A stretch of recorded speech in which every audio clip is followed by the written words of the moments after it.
porque lo que han ido apareciendo en cada una de las presentaciones son prácticas concretas, desenvueltas, datos de lo que está sucediendo en un organismo que fue uno de los dispositivos creados por la ley, en un territorio concreto, el accionar de un organismo de derechos humanos que debo decir, y lo voy a fundamentar después, que fueron uno de los actores centrales para que fuera posible que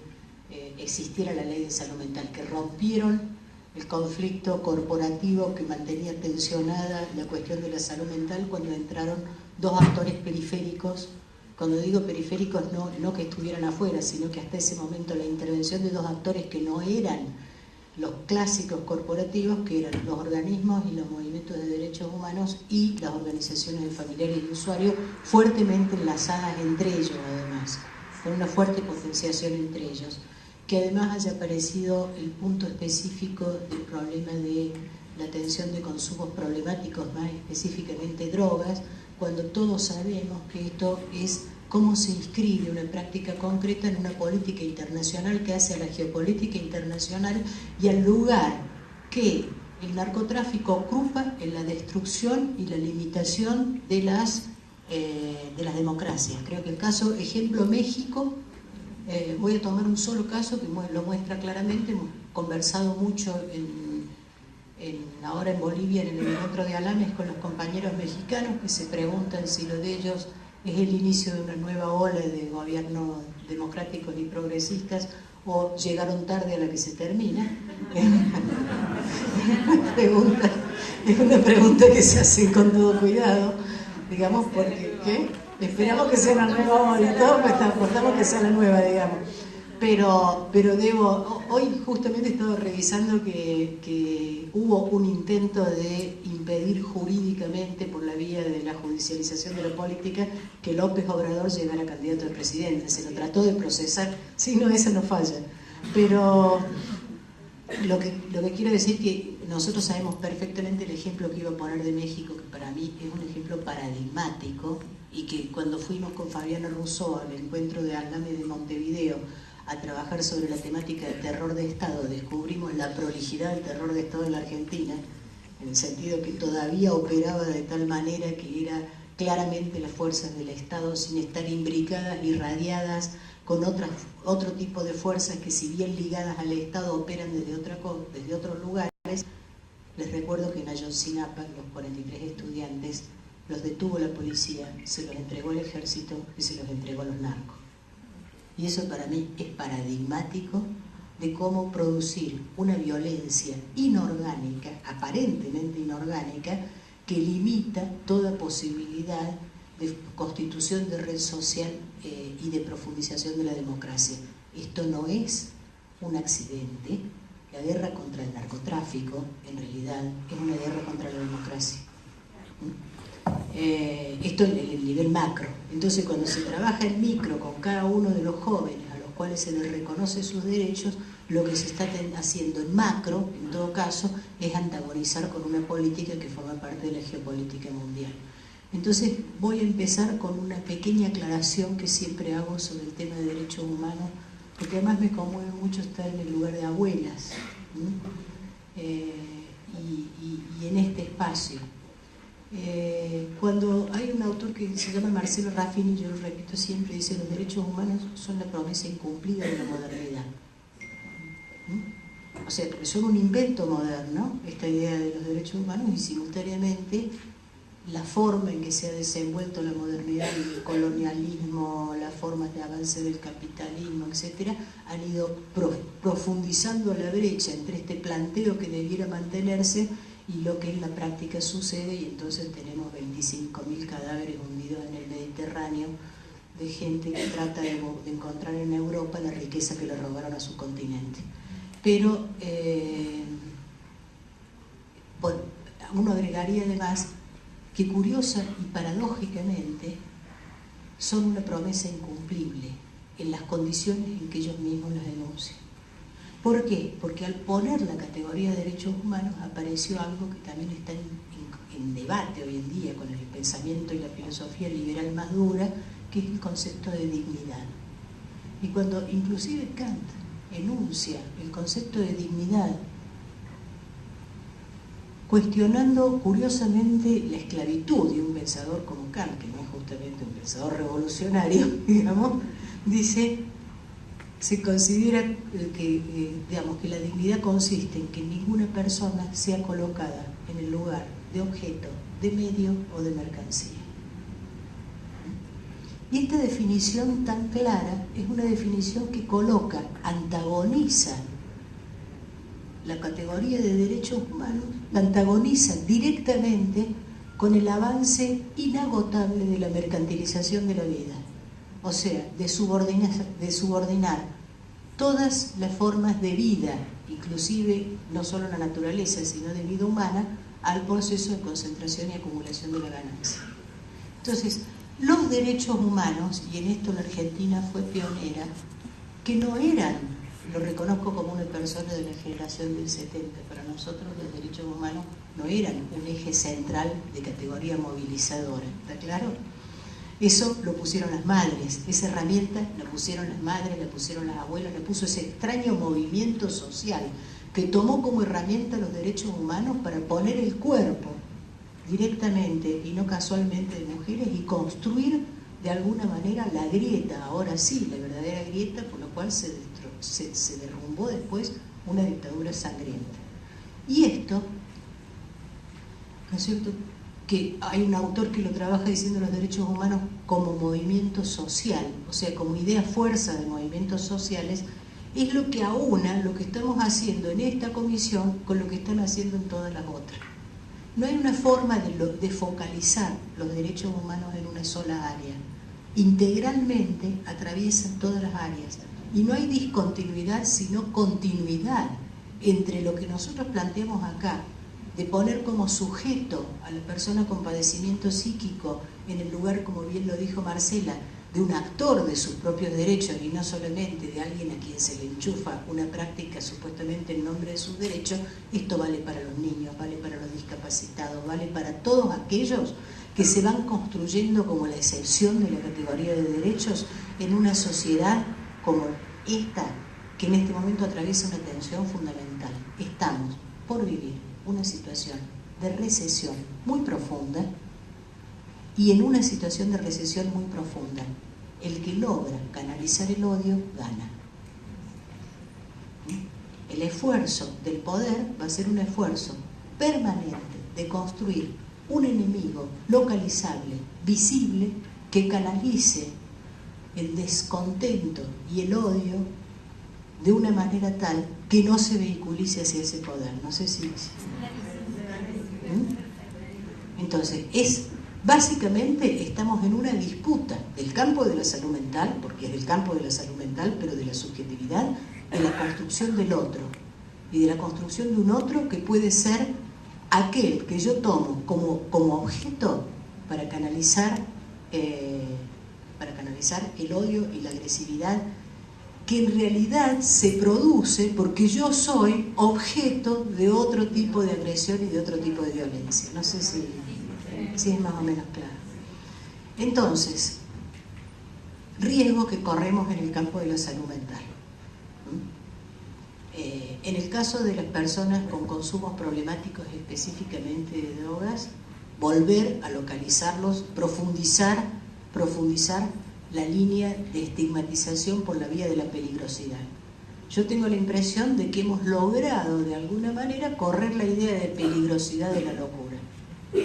Casi les podría decir que en este momento una persona diagnosticada como esquizofrénica es algo así como la estrella de cualquier servicio de salud mental en relación a las problemáticas complejas que aparecen, ¿no? Pero, eso sí, cuando hablamos de adicciones, ahora me voy a detener en la CUS, que mencionaron mucho. La CUS no es un invento argentino. La CUS es un planteo que hizo la Organización Mundial de la Salud, apoyada por la Fundación Rockefeller, que fue la que la pensó inicialmente. Les voy a dar un solo dato: la Organización Mundial de la Salud en este momento recibe de financiación de los estados el 25% de su financiación, toda la otra es de la Fundación Bill Gates, la Fundación Rockefeller, etc. O sea que tiene ya una fuerte dependencia con respecto a directamente intereses privados que se representan en estas fundaciones, y una vez más la Rockefeller, como lo hizo con declaración de Alma-Ata, metió la cuchara en la reciente declaración de Alsana, que es la declaración de la semana pasada a 40 años de Alma-Ata, que tiene como eje central la propuesta de las coberturas universales en salud para todo el mundo, para todo el planeta, pero no para todas las personas. ¿No? Porque en este mismo momento se están desarrollando tecnologías de atención en salud absolutamente personalizadas, donde se va a diseñar el medicamento de acuerdo a la genética que van a ser para Bill Gates. Porque en esta división entre los unos y los otros empieza a aparecer claramente los que van a tener acceso a determinadas cosas y los que no. Y esto no solo pega en el acceso a los servicios de salud, sino que ya empieza a manifestarse en las condiciones de mortalidad de las poblaciones. En este momento, la población blanca de Estados Unidos, los varones blancos de Estados Unidos ya empiezan a descender su esperanza de vida y simultáneamente desciende en Inglaterra, haciéndole mucho caso a la directora del Fondo Monetario Internacional cuando dice que el problema es que vivimos demasiado y que hay que encontrar una solución. No le pone final porque si no sonaría feo. Entonces, vuelvo al terreno de la salud mental. Son condiciones desfavorables para que nosotros desarrollemos una ley inclusiva, porque ya Franco Basaglia dijo que para el desarrollo efectivo de una reforma en salud mental lo que se necesita es una política de empleo pleno. Y estamos justamente a contrapelo de eso, y entonces vamos a volver a escuchar algo que escuchábamos en los 90, que nos decían, si no hay empleo para los jóvenes, ¿cómo va a haber para los locos? Si no hay casa para las personas o las familias comunes, ¿cómo va a haber para los externados de hospitales psiquiátricos? Y siempre se empieza a ver una categoría por la cual hay otra situación más grave que amerita más los recursos, y entonces entramos en la batalla entre la distribución de recursos, como diría la economía clase, que ese verso que inventaron, escasos, que nunca son escasos para todo el mundo,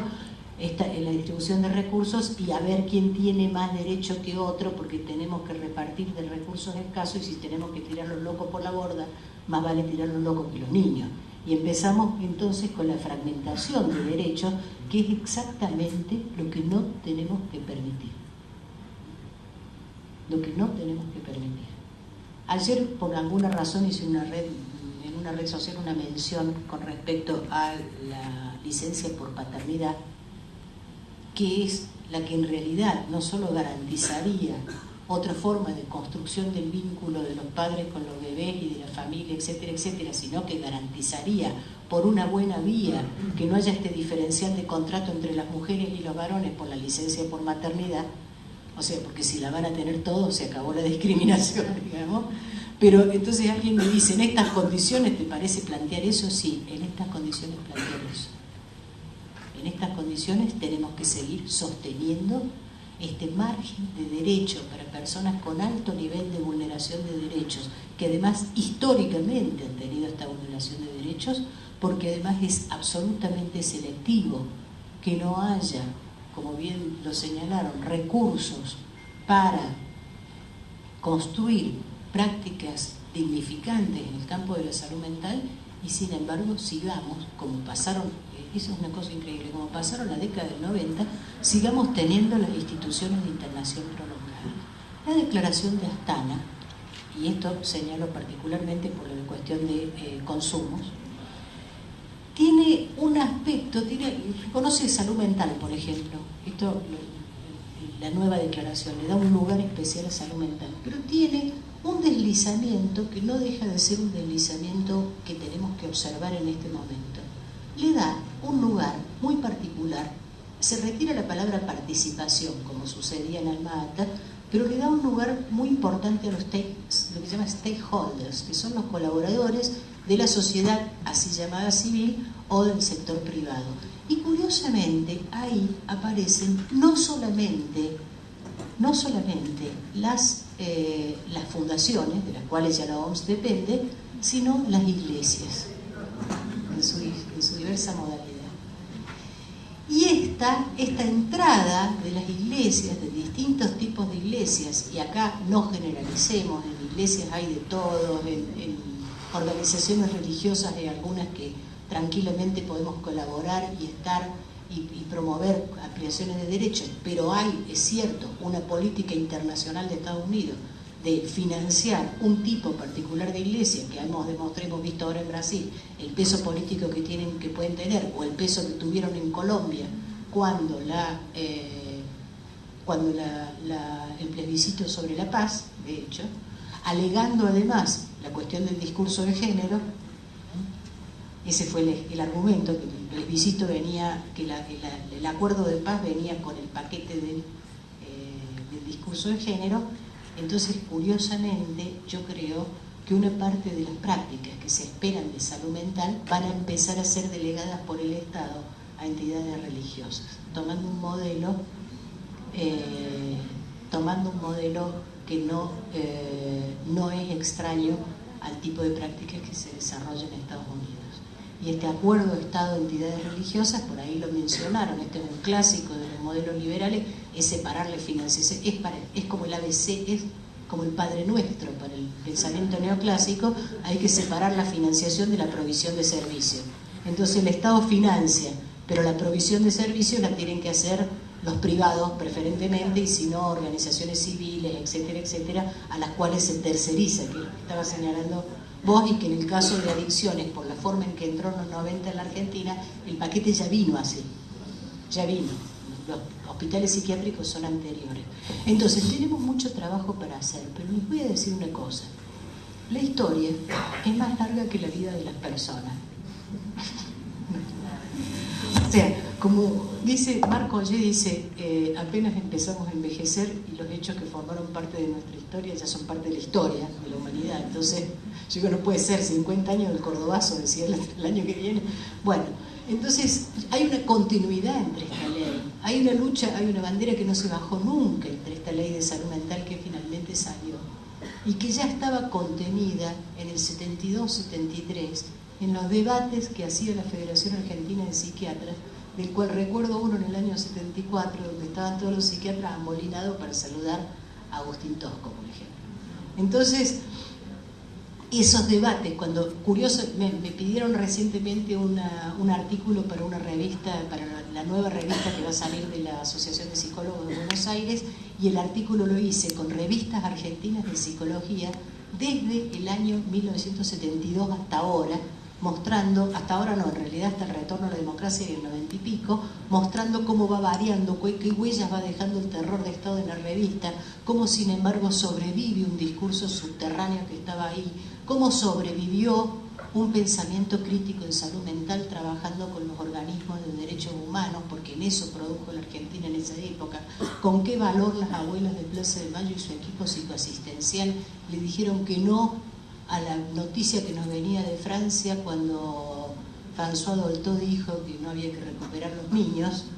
y entonces ellas dijeron, lo dirá una de las principales psiquiatras y psicoanalistas de Francia, pero no, nosotros lo vamos a ir buscando. Y así sucesivamente creo que hemos construido un capital de conocimiento, un capital de acción, que logró concretarse en el caso de salud mental alrededor de esta ley, pero fue como que se concretaban 30 años o más, 40 años de batalla por lograr esto, y que ha constituido un colectivo que no es un colectivo homogéneo, pero que tiene un eje común, que es el reconocimiento de un marco general de derechos para un otro, que sin ser el otro en espejo conmigo, un otro que tiene una diversidad, sin embargo es reconocido como tal solidariamente. Entonces, tenemos un capital importante. Con ese capital, y creo que de manera colectiva, y teniendo presente que no hay posibilidad de ningún derecho aislado, los derechos se pelean integralmente. Lo que pasa es que a veces uno no puede estar en todos los lugares, entonces cuando uno elige un espacio, por ejemplo salud mental, elige salud mental, pero sabe que salud mental va con discapacidad, va con los derechos de la infancia, va con los derechos de los trabajadores, va con los derechos todos los derechos que los colectivos de género están planteando, y entonces sabemos que ocupamos un pequeño lugar en un colectivo muy amplio. Muchas gracias.